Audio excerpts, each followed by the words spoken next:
जय श्री राधे कृष्ण। आप सभी का हमारे YouTube चैनल पे बहुत बहुत स्वागत है। आइए सुनते हैं हरितालिका तीज की कथा। आप सभी भक्तों को हरितालिका तीज की ढेर सारी शुभकामनाएं। आप सभी के जीवन में भगवान भोलेनाथ, माता पार्वती की कृपा से आप सभी को सभी प्रकार के सुख और समृद्धि की प्राप्ति हो। भगवान आप सभी के इच्छाओं को पूर्ण करे। हरितालिका तीज का व्रत, जो कि हर वर्ष भाद्रपद माह के शुक्ल पक्ष की तृतीया तिथि के दिन हरितालिका तीज का व्रत किया जाता है।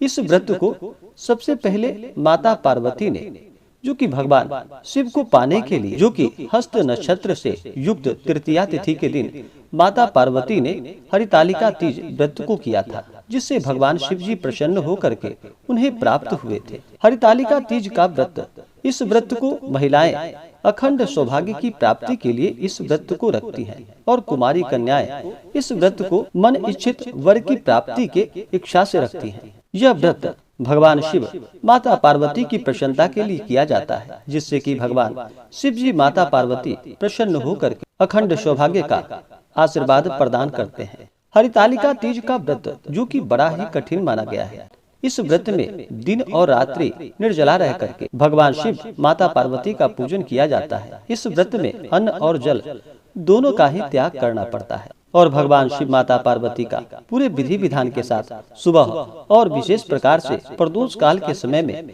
पूजन किया जाता है। अगर आप सब हरितालिका तीज व्रत के शुभ मुहूर्त के बारे में जानकारियाँ प्राप्त करना चाहते हो, पूजन विधि आदि के बारे में, तो आप वीडियो के आइकन में जाकर के जानकारियाँ को प्राप्त कर सकते हैं। तो आइए सुनते हैं हरितालिका तीज की कथा। अगर आप कथा के लिए अन्नदान, वस्त्रदान आदि के लिए ब्राह्मण दक्षिणा देना चाहते हो, तो आप अपने श्रद्धा और सामर्थ्य के अनुसार हमें डिस्क्रिप्शन में जाकर के वहां से गूगल पे, फोन पे या अकाउंट नंबर के माध्यम से आप अपने श्रद्धा और सामर्थ्य के अनुसार हमें ब्राह्मण दक्षिणा प्रदान कर सकते हैं। तो आइए सुनते हैं हरितालिका तीज की कथा। तो बोलिए प्रेम से भगवान भोलेनाथ की जय, माता पार्वती की जय, भगवान गणेश की जय। एक समय की बात है कि सूत जी कहते हैं कि मंदार की माला से जिन पार्वती जी का केश पाश अलंकृत है और मुंडू की माला से जिन शिव जी की जटा अलंकृत है, जो पार्वती जी दिव्य वस्त्र धारण की है और जो भगवान शिव जी दिगंबर, ऐसे श्री पार्वती जी तथा शिव जी को प्रणाम करता हूँ।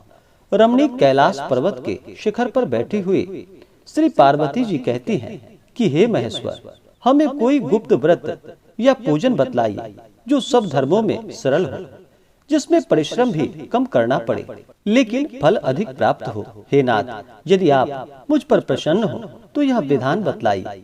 हे प्रभु, किस तप, व्रत या दान आदि से मध्य और अंत रहित आप जैसे महाप्रभु हमको प्राप्त हुए हैं। तब भगवान शिव जी कहते हैं कि हे देवी, सुनो, मैं तुमको एक व्रत जो मेरा सर्वस्व और छिपाने योग्य है, लेकिन तुम्हारे प्रेम से वशीभूत होकर मैं तुम्हें बतलाता हूँ। जैसे नक्षत्रों में चंद्रमा, ग्रहों में सूर्य, वर्णों में ब्राह्मण, देवताओं में विष्णु भगवान, नदियों में गंगा, पुराणों में महाभारत, वेदों में सामवेद और इंद्रियों में मन श्रेष्ठ है। सब पुराण और वेदों का सर्वस्व जिस तरह कहा गया है, मैं तुम्हें एक प्राचीन व्रत को बतलाता हूँ। एकाग्र से सुनो। जिस व्रत के प्रभाव से तुमने मेरा आधा आसन प्राप्त किया है, वह मैं तुम्हें बतलाऊंगा, क्योंकि तुम मेरी प्रेयसी हो। भाद्रपद मास में हस्त नक्षत्र से युक्त शुक्ल तृतीया तिथि को उसका अनुष्ठान मात्र करने से स्त्रियां सब पापों से मुक्त हो जाती हैं। हे देवी, तुमने आज से बहुत दिन पहले हिमालय पर्वत पर इस व्रत को किया था। यह वृतांत मैं तुमसे कहूँगा। पार्वती ने पूछा कि हे नाथ, मैंने क्यों यह व्रत किया था, यह सब आपके मुख से सुनना चाहती हूँ। तब भगवान शिव जी कहते हैं, भारतवर्ष के उत्तर की ओर एक बड़ा रमणीक और पर्वतों में श्रेष्ठ हिमवान नामक पर्वत है, जिसके आसपास तरह तरह की भूमियां हैं। तरह तरह के वृक्ष उस पर लगे हुए हैं। नाना प्रकार के पक्षी और अनेक प्रकार के पशु उस पर निवास करते हैं। वहां पहुंचकर गंधर्वों के साथ बहुत से देवता, सिद्धचारण, पक्षीगण सर्वदा प्रसन्न मन से विचरते हैं। वहां पहुंचकर गंधर्व गाते हैं, अप्सराएं नाचती हैं। उस पर्वत राज के कितने ही शिखर हैं, ऐसे कि जिसमें स्फटिक, रत्न और वैदुर्य मणि आदि की खाने भरी हैं। यह पर्वत ऊंचा तो इतना अधिक है कि मित्र के घर की तरह समझकर आकाश को स्पर्श करते रहता है। उसके समस्त शिखर सदैव हिम से आच्छादित रहते हैं और गंगा जल की ध्वनि सदा ही सुनाई देती रहती है। हे पार्वती, तुमने बाल्यकाल में उसी पर्वत पर तपस्या की थी।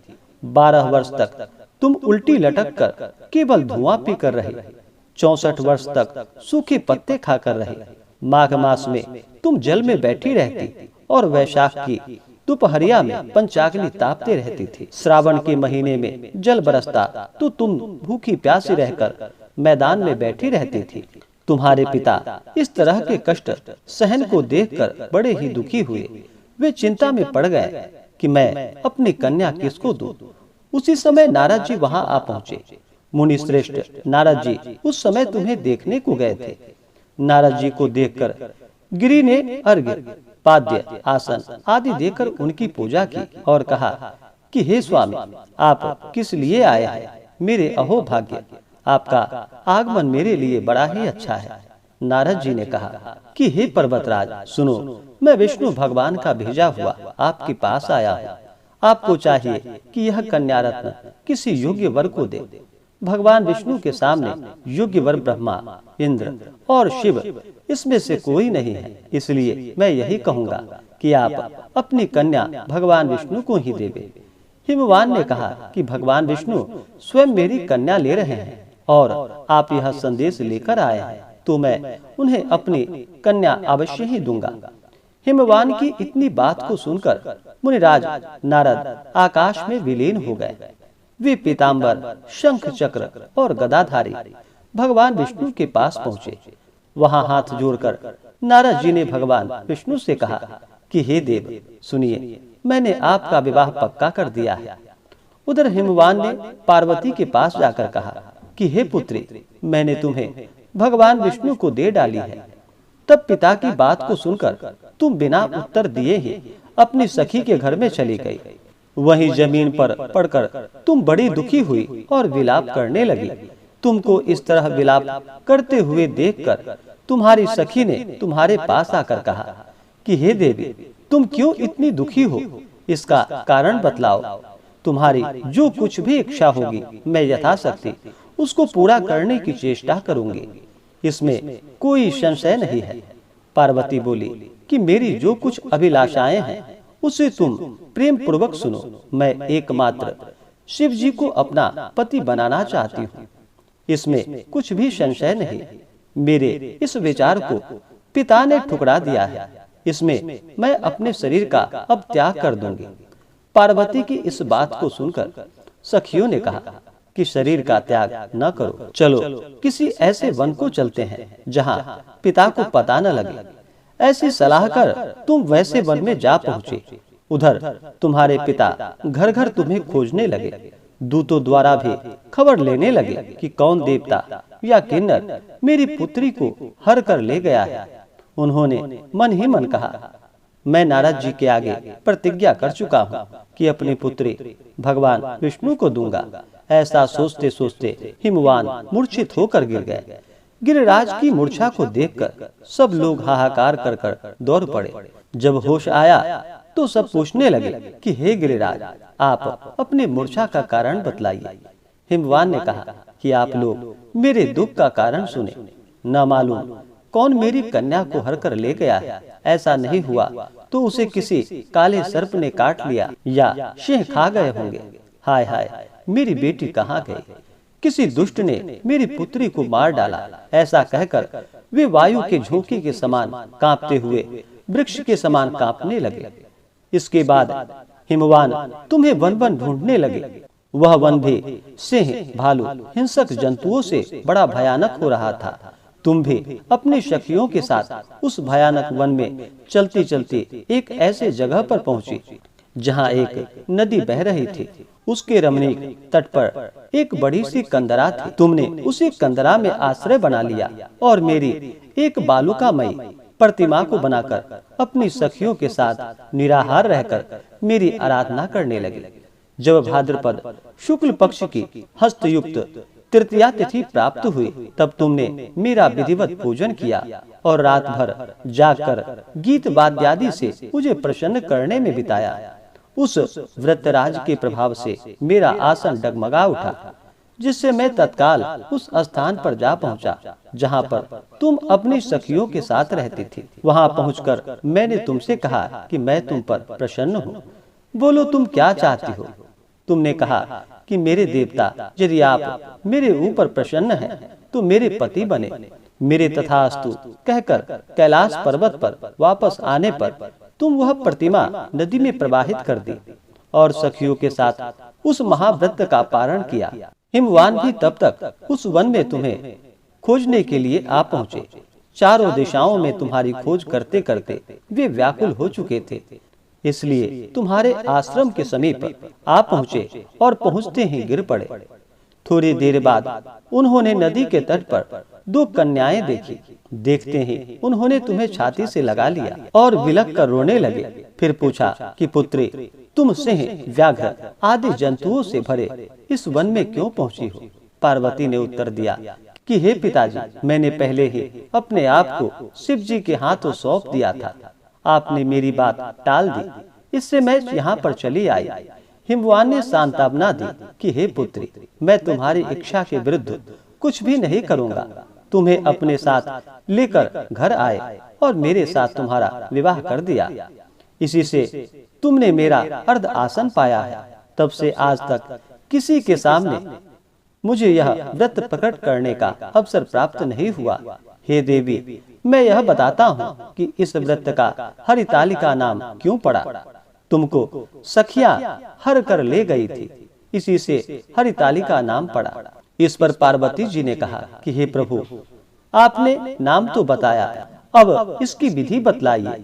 इसका क्या पुण्य है, क्या फल है, यह व्रत कौन करे। तब भगवान शिव जी पार्वती जी से कहते हैं कि हे देवी, मैं स्त्री जाति की भलाई के लिए यह उत्तम व्रत बतलाता हूँ। जो स्त्री अपने सौभाग्य की रक्षा करना चाहती हो, वह यत्न पूर्वक इस व्रत को करे। पहले कदली के खंभे आदि से सुशोभित एक सुंदर मंडप बनावे। उसमें रंग बिरंग के रेशमी कपड़ों से चंदवा लगाकर चंदन आदि सुगंधित द्रव्यों से वह मंडप लिपवावे। फिर शंख, भीरी, मृदंग आदि बजाते हुए बहुत से लोग एकत्रित होकर तरह तरह के मंगलाचार करते हुए उस मंडप में पार्वती जी तथा शिव जी की प्रतिमा स्थापित करे। उस रोज दिन भर उपवास कर बहुत से सुगंधित फूल, गंध और मनोहर धूप, नाना प्रकार के नैवेद्य आदि एकत्र कर मेरी पूजा करे और रात भर जागरण करे। ऊपर जो वस्तुएं गिनाई गई है, इसके अतिरिक्त नारियल, सुपारी, जमीरी नींबू, लौंग, अनार, नारंगी आदि जो फल प्राप्त हो सके उन्हें इकट्ठा कर ले। उस ऋतु में जो फल तथा फूल मिल सके विशेष करके रखे। फिर धूप दीपादि द्वारा निम्नलिखित मंत्रों का उच्चारण करता हुआ पूजन करे। इसके बाद शिवाय, शिव रूपिण्य यहाँ से लेकर प्रसन्ना भव पार्वती तक मंत्रों का उच्चारण करे, जिसका अर्थ इस प्रकार है।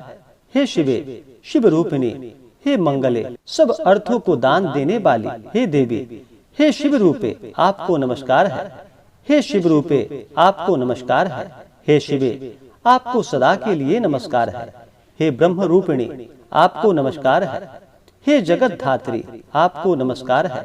हे सिंह वाहिनी, संसार के भय से भयभीत मुझ दीन की रक्षा करो। इस कामना की पूर्ति के लिए मैंने आपकी पूजा की है। हे पार्वती, मुझे राज्य और सौभाग्य दो, मुझ पर प्रसन्न हो। इन्हीं मंत्रों से पार्वती जी तथा शिव जी की पूजा करे। तदंतर विधि पूर्वक कथा सुने और ब्राह्मण को वस्त्र, गौ, स्वर्ण आदि देवे। इस तरह एक चित्त होकर स्त्री पुरुष दोनों एक साथ पूजन करे। फिर वस्त्र आदि जो कुछ भी हो उसका संकल्प करे। हे देवी, जो स्त्री इस प्रकार पूजन करती है वह सब पापों से छूट जाती है और उसे 7 जन्म तक सुख तथा सौभाग्य प्राप्त होता है। जो स्त्री तृतीया तिथि को व्रत न कर अन्न को भक्षण करती हैं, वो 7 जन्म तक बंध्या रहती हैं और उसको बार बार विधवा होना पड़ता है। जो सदा दरिद्री, पुत्र शोक से व्याकुल, शोकाकुल स्वभाव की लड़ाकी तथा सदा ही दुख भोगने वाली होती है और उपवास न करने वाली स्त्री अंत में घोर नरक में जाती है। तीज को अन्न खाने से सूकरी, फल खाने से बंदरिया, पानी पीने से जोंक, दूध पीने से सांपनी, मांसाहार करने से बाघिन, दही खाने से बिल्ली, मिठाई खाने से चींटी और सब खाने से मक्खी होती है। उस रात्रि को सोने से अजगरी और पति को धोखा देने से मुर्गी होती है। इसलिए हर स्त्रियां व्रत को अवश्य करे। दूसरे दिन स्वर्ण, चांदी, तांबा तथा बांस के पात्र में अन्न भरकर ब्राह्मण को दान दे और फिर व्रत का पारण करे। जो स्त्री इस प्रकार व्रत को करती है वह मेरे समान पति पाती है और जब वह मरने लगती है तो तुम्हारे समान उसका मुख रूप हो जाता है। उसे सब प्रकार के सांसारिक भोग और सायुज्य मुक्ति मिल जाती है। इस हरितालिका की व्रत कथा मात्र सुन लेने से प्राणी को 1000 अश्वमेध और सैकड़ों वाजपेयी यज्ञ करने का फल प्राप्त होता है। हे देवी, मैंने यह सब व्रतों में उत्तम व्रत तुम्हें बतलाया है, जिसके करने से प्राणी सब पापों से छूट जाता है। इसमें कुछ भी संशय नहीं। तो बोलिए प्रेम से भगवान भोलेनाथ की जय, माता पार्वती की जय। इसी प्रकार से जो भी भक्त सच्ची श्रद्धा के साथ, नियम और निष्ठा के साथ इस व्रत को करते हैं, भगवान शिव जी उनके मनोरथों को पूर्ण करते हैं। हरितालिका तीज व्रत में चाहिए कि इस दिन जो भी व्रत रखने वाले हैं, इस दिन सुबह ब्रह्म मुहूर्त में उठकर नित्य क्रियाओं से निवृत्त होकर के गंगा नदी में या घर के नहाने के पानी में थोड़ा सा गंगा जल मिलाकर स्नान करना चाहिए। शुद्ध वस्त्र धारण कर उसके बाद मन में संकल्प लेना चाहिए। भगवान शिव जी से प्रार्थना करनी चाहिए कि हे भगवान भोलेनाथ, हे माता पार्वती, आज मैं हरितालिका तीज का व्रत करने जा रही हूँ। आप हमें आशीर्वाद प्रदान करें कि यह व्रत मेरा सफलता पूर्वक पूर्ण हो। इस प्रकार से भगवान से प्रार्थना करनी चाहिए और सुबह शाम के वक्त भगवान शिव का, माता पार्वती का और भगवान गणेश का बालुकामय प्रतिमा बनाकर पूरे विधि विधान के साथ इनकी पूजा आराधना करनी चाहिए। कथा को सुनना चाहिए। इस दिन और रात्रि अन्न और जल दोनों का त्याग करना चाहिए। इस दिन और रात्रि में जागरण करनी चाहिए। व्रत के दौरान ब्रह्मचर्य का पालन करना चाहिए। व्रत के दौरान किसी के ऊपर क्रोध नहीं करनी चाहिए। क्रोध करने पर मुख से न निकलने वाले शब्द भी निकल जाते हैं। इसलिए किसी के ऊपर क्रोध नहीं करनी चाहिए। अपने मन में किसी के प्रति ईर्षा या द्वेष का भाव नहीं लाना चाहिए। धर्म का आचरण करते हुए रहना चाहिए। जहाँ तक हो सके दान, धर्म, पुण्य आदि का काम करना चाहिए। इससे पुण्य फलों की प्राप्ति होती है। तो आशा करता हूँ कि यह जानकारी आपको अच्छा लगा हो। ऐसे ही ज्ञानवर्धक जानकारियाँ प्राप्त करने के लिए हमारे इस चैनल पे अगर आप नए हैं तो चैनल को लाल बटन दबा करके सब्सक्राइब करें, साथ में बेल आइकन घंटी को दबाएं ताकि मेरे वीडियो का नोटिफिकेशन आपको समय से मिलता रहे। वीडियो को लाइक करें, शेयर करें। सुखी रहें और स्वस्थ रहें। जय श्री राधे कृष्ण। धन्यवाद।